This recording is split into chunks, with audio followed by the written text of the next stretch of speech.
Okay, I don't know what happened. Anyway, joint work with Schultz and Joe, and the usual disclaimers apply.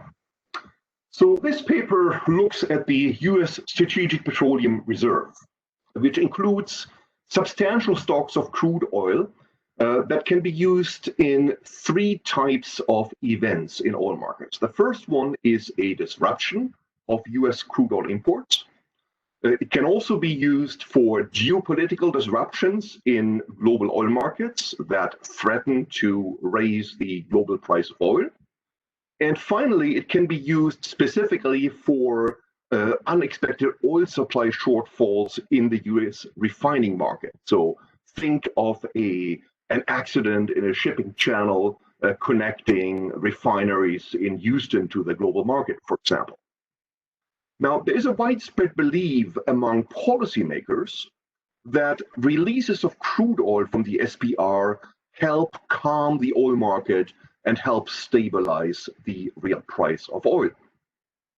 When you look a little bit more closely, it seems, however, that policymakers' perceptions of the success of past policy interventions have tended to rely on casual empiricism and strong prior views more than empirical evidence. In fact, the Department of Energy has become much more cautious in recent years after they've come under scrutiny from academics about claiming that SPR interventions are successful.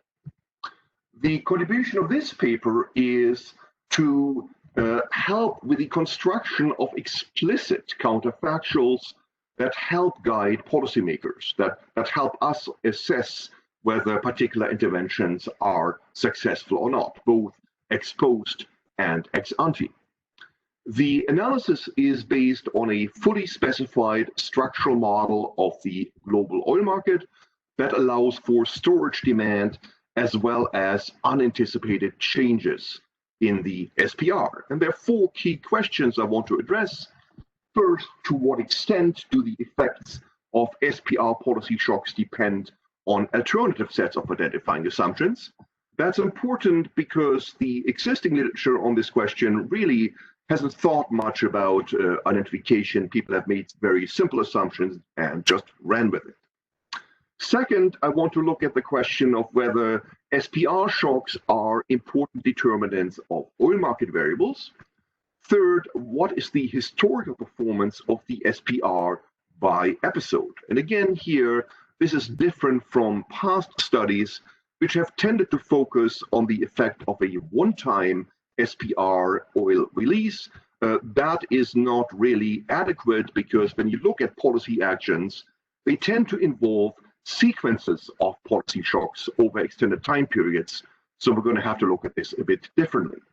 And finally, we're going to look at the likely effects on federal fiscal revenues and gasoline prices of a recent White House plan to reduce the size of the SPR to about half.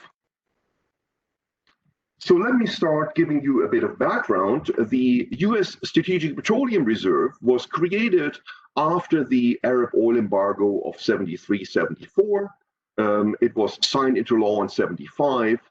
Starting in 1977, the US government began filling a complex of underground caverns along the Texas-Louisiana Gulf Coast. Nowadays, the capacity, or the storage capacity there is about 727 million barrels of crude oil. As of November 2018, the SPR contained about 650 million barrels of mostly light sweet crude. How important is that? Well, it's about 7 days of global oil production, or more conventionally, we're talking about 82 days of US crude oil imports. Now, the US isn't the only country to maintain strategic oil reserves. For example, China has started doing similar things recently, but it's the largest oil reserve of its kind. It has a long history, and it has been utilized extensively, making it a natural setting to study the effect of SPR releases. This is a time series plot of the amount of crude oil in the SPR. The lower panel shows the same data in changes. So what we see here is that the average change is effectively zero, with a standard deviation of 3.4 million barrels. and the distribution of changes is fat-tailed but not skewed. Now, there are 4 ways of withdrawing oil stocks from the SPR. The first and most interesting one is an emergency drawdown, which has to be authorized by the president. That is what happened, for example, after the Persian Gulf War, after Hurricane Katrina, or in response to the Libyan unrest in 2011. Alternatively, you may use an exchange agreement with private companies. Essentially, that is a loan of oil in physical terms to be repaid in kind with a certain date, with some interest also expressed in terms of barrels of crude oil. That is the most common approach when you're dealing with temporary supply shortfalls caused by hurricanes, pipeline blockages, or ship channel closures. Then there can be test sales. That's really not very important in practice. And finally, lawmakers may tell the Department of Energy to sell oil from the SPR to reduce the federal budget deficit. Again, that has not been used a whole lot in the past. So I'm going to focus mainly on emergency drawdowns and exchange agreements. The starting point here is the global oil market model of Kilian and Murphy 2014. We're going to augment this model with data for changes in US SPR crude oil stocks. Note that because SPR and non-SPR stock changes add up to total inventory changes, that is equivalent to having both SPR and non-SPR data in the model. It's just more convenient for the identification to set it up this way. The model will have 24 lags, the data are monthly, and they start in 1977 when the SPR data become available. We're going to consider 3 alternative structural models that span the universe of economically plausible specifications. So the first model treats SPR shocks as contemporaneously exogenous with respect to the oil market. And that's not an unreasonable assumption, given that SPR releases are not automatic in response to a crisis. They're often delayed, they're often politically motivated, so it's not an unreasonable assumption to make. If the overall inventory increase in response to such a shock is smaller than the increase in SPR stocks, we have an additional cross-equation restriction, which is that B045 is smaller than B055. And that additional cross-equation restriction essentially indicates a partial offset of policy actions by the private sector, which is the standard view in the related theoretical literature on SPR stocks, such as Wright and Williams, 1982. An alternative is, in Model 2, to allow SPR innovations to respond within the current month to all shocks in the global oil market. But that imposes that exogenous changes in the SPR affect oil market variables only with a delay of 1 month. This delay restriction actually has a very concrete economic interpretation. Here, it means that non-SPR oil inventories, and that means in particular privately held oil inventories, change to exactly offset any SPR policy intervention in the impact period. And if that happens, then of course the effect on the real price of oil and the effect on other oil market variables is zero by construction. So this is a limiting case of a perfect offset. A third option is a model based entirely on sign restrictions that relaxes the assumption of a complete offset of exogenous SPR changes. In that sense, it is similar to Model 2, but it does not require the assumption of predetermined SPR shocks, which we imposed in Model 1. So in this model, furthermore, it is assumed that changes in private oil inventories partially offset SPR shocks. So as before, we get a cross-equation restriction. And then finally, we impose the restriction that B053 is negative. That restriction is necessary to differentiate between storage demand and SPR shocks. The case that B053 is positive here is just economically implausible.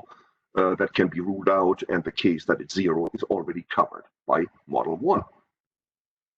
So the model also puts some dynamic sign restrictions that are not particularly controversial, so I'm not going to dwell on this. It puts the standard elasticity bounds, meaning the magnitude of the short-run price elasticity is smaller than that of the long-run price elasticity of oil demand, and the impact price elasticity of oil supply is bounded by 0.04. In addition, there are narrative sign restrictions on storage demand, flow supply, and flow demand shocks. These restrictions are quite weak in the sense that one could tighten those bounds potentially considerably, but they're still quite powerful jointly in narrowing down the set of responses. Now, a quick comment on the role of anticipation. An obvious concern is that because an emergency release of the SPR involves in two steps, namely first a notice of sale by the Department of Energy and then the actual transaction.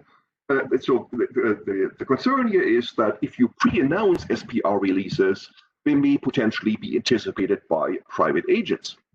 Now, in many cases, for many events we're interested in, that is not a concern because actually this happened very quickly within the same month. A good example here being Hurricane Katrina in 2005.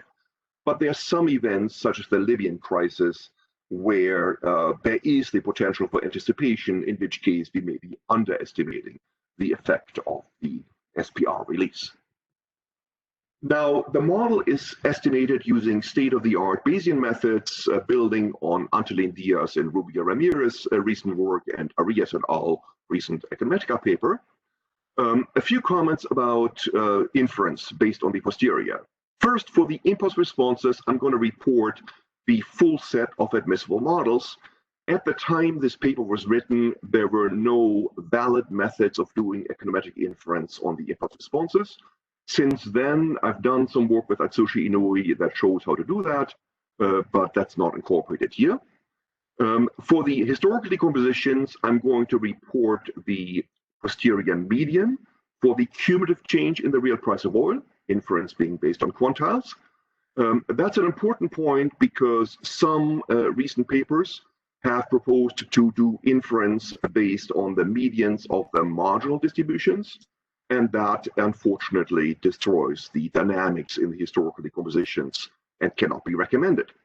And finally, I'm going to report posterior means for the variance decompositions rather than posterior quantiles because these posterior quantiles don't satisfy the adding up constraint. And so they're misleading.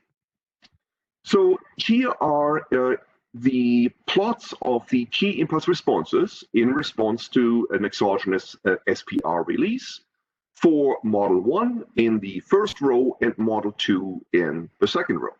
I should add that when we worked with model 3, the model based entirely on sign restrictions, even though we tried hard, we were unable to generate any solutions that satisfy the narrative sign restrictions.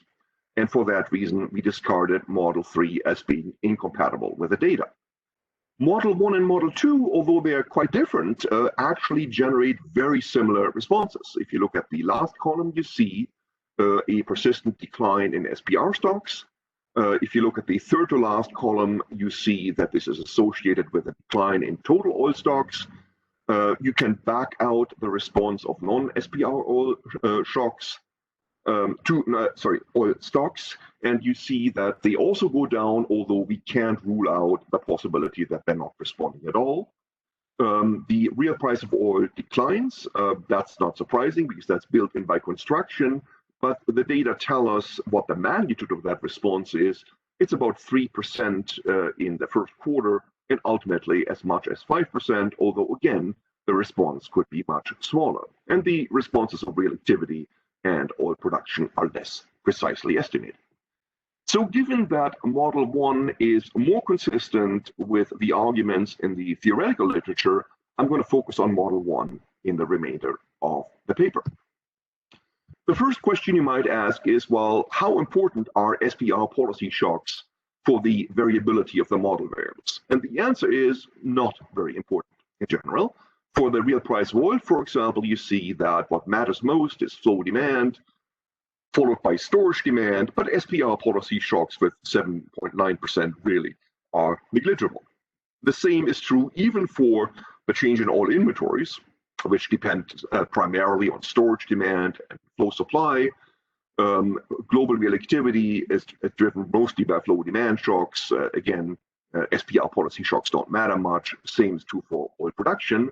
So the only variable really where it matters more is the change in SPR oil stocks.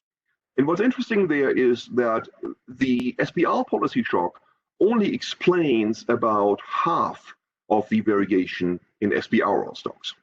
And that means that there is actually an important endogenous component, which is consistent with the view that the size of the SPR is constantly adjusted depending on what is happening in the oil market.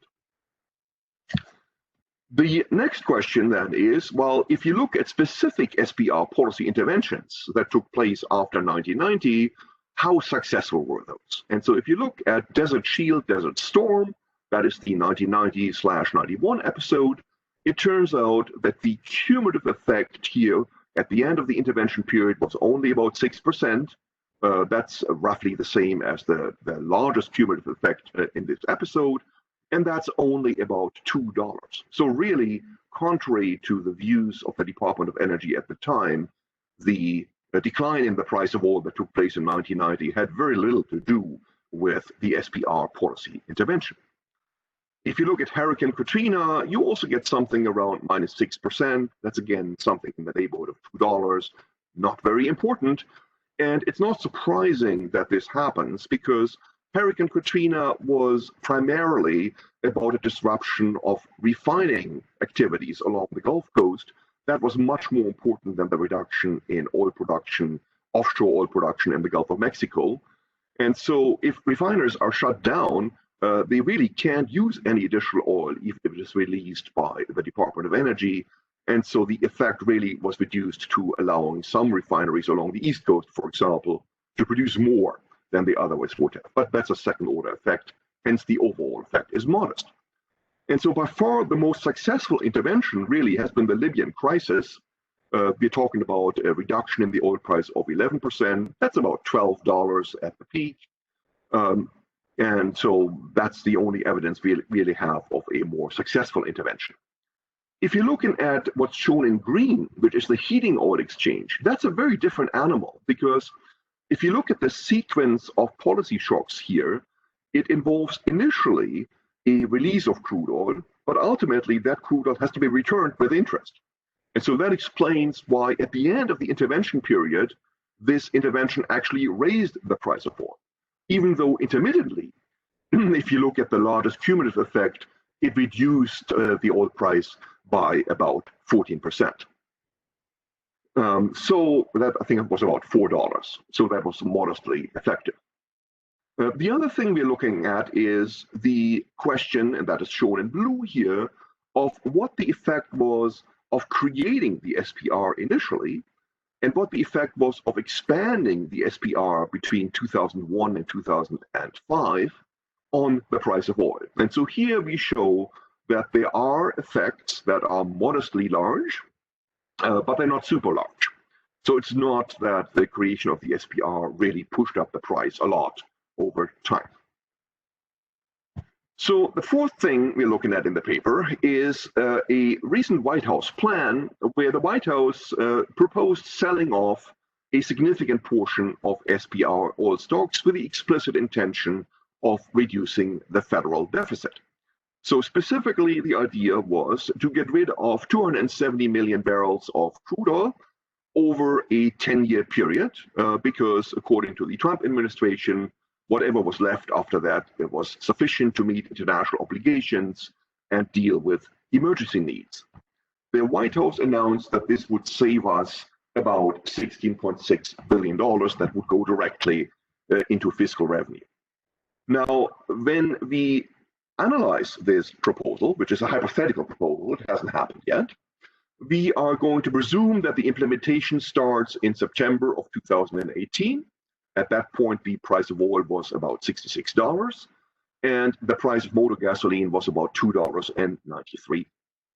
So we're also going to propose implementing this by selling the same amount of oil each month for the duration of the policy intervention. that gives you a targeted change of 2.25 million barrels each month until September of 2028. There is nothing in the policy discussion that suggests that that assumption is unreasonable. Obviously, we could maintain different assumptions here, but that seems to be the most natural starting point. So essentially what this policy proposal involves is the following. So what you see here is the historically observed change in the SPR until this vertical black bar. And from that point onward, going to the future, the presumption is that we're going to reduce the SPR as shown here. The little wiggles have to do with the treatment of seasonality. Given that we have a structural model, we can work out analytically what sequence of SPR policy shocks would be required to force the SPR in the future to reach its target level, taking account of dynamics coming from the past. Now, that sequence of policy shocks is what you see to the right of the vertical blue line here. What is to the left of the vertical blue line are the historical shocks. What we're doing here, in essence, is a counterfactual. And like with any counterfactual, you need to be cautious about the Lucas critique. One concern is that if the implementation of this counterfactual requires policy shocks that are so large as to be unprecedented by historical standards, you would clearly be concerned about a violation of the Lucas critique. You would be concerned that the structure of the model is changing. And that is clearly not a concern here, because the shocks required to implement this counterfactual are actually quite small. The second concern you might have is a sequence of policy shocks under the counterfactual that is very persistently either positive or negative, because in that case, agents might pick up on this and actually change their behavior. What we find is that there is not much of concern until about 2025. For the remainder of the implementation of the counterfactual, we are persistently in the negative region, but only to a very small degree. And so I would argue that that's probably not a first-order concern in thinking about the counterfactual. So the next step then is to compute the fiscal revenue for each posterior draw. You do this by summing across the 120 months over which the proposal is implemented, the product of the 2.25 million barrels of oil released each month, interacted with the counterfactual real price of oil for that month, expressed in 2018 September dollars. That preserves the dynamics and the conditional co-movement of variables, and so essentially you can build up the posterior distribution of the fiscal revenues under each, based on each posterior draw, and then compute summary statistics. And so this is what's shown in this table here. Let's start with a third row, which shows the cumulative fiscal revenue. That, it turns out, based on the posterior median, is $17 billion, which actually is amazingly close to the $16.6 billion that were advertised by the Trump administration. What the Trump administration did not tell you is how certain they are about this number. And so what's shown in green here are the 68% quantile error bands for that fiscal revenue. And they tell us that the number is somewhere between $14 and $19 billion. So it's reasonably accurate and symmetric. Now, there's supposed to be what's left. Yeah. But we can give you 3 more minutes because of what happened in the beginning. So you have 8 minutes. I'll try to finish on time if I can. Okay, now there's another element here, of course, to the analysis, which is that if you release crude oil from the SPR, that's going to have an effect on the price of oil, the price of crude oil. And that's shown in the first row. Essentially, the median here tells us to expect a $6 per barrel reduction in the price of crude oil. And you might wonder, if you map this into the corresponding change in the retail price of gasoline, whether this might give you some additional stimulus for the economy that goes beyond the fiscal revenue effect. And so you can back this out by taking account of the fact that the cost share of crude oil in producing gasoline is 50%. And by paying attention to the units, you can show that the effect on the price of gasoline is expected to be about minus 13 cents. And that's clearly too small by historical precedent to give you a sizable effect on gasoline consumption and more generally on consumption by households. So that effect here essentially can be ignored. So what we did in this paper was to present an econometric framework that allows the construction of explicit counterfactuals for the estimation of the causal effects of SPR policy interventions. We found that SPR stocks respond endogenously to the state of the oil market. In other words, only about half of the variability in the observed change in the SPR stocks is accounted for by exogenous policy shocks. We also showed that exogenous SPR releases are at least partially offset by increases in private sector oil inventories in the short run, which dampens the response of the real price of oil to SPR policy shocks in the short run, although compared to alternative models, this effect was not that big. And we showed that exogenous shocks to the SPR have not been a major determinant of historical oil price fluctuations. So how big are these effects? A hypothetical one-time exogenous reduction in the SPR lowers the real price of oil anywhere between 0 and 3% within 1 quarter. That's based on a 1 standard deviation shock here. If you go to longer horizons, we're talking about somewhere between 0 and 5%. Now, if you're interested in what particular SPR releases do, you of course have to look at the sequence of policy shocks taking place, but that's a bit of a different animal than an impulse response. What we found is that some of the SPR oil releases that took place after 1990 lowered the price of oil by as much as $12 a barrel cumulatively, but most of the time the effects have been quite modest. For example, if you look at the 1990 or the 2005 interventions, which have received a lot of press coverage, they were just not very successful. They only had minor effects. And that's important because certainly at the time, people at the Department of Energy felt that these interventions were highly successful. We also pointed out that the important differences, depending on how you do the intervention, that exchanges, for example, have very different effects from emergency drawdowns, something that is usually glossed over in policy discussions. And finally, we showed that the initial creation and subsequent expansion of the SPR caused the price of oil to rise by as much as $4 temporarily per barrel, with much more modest longer run effects.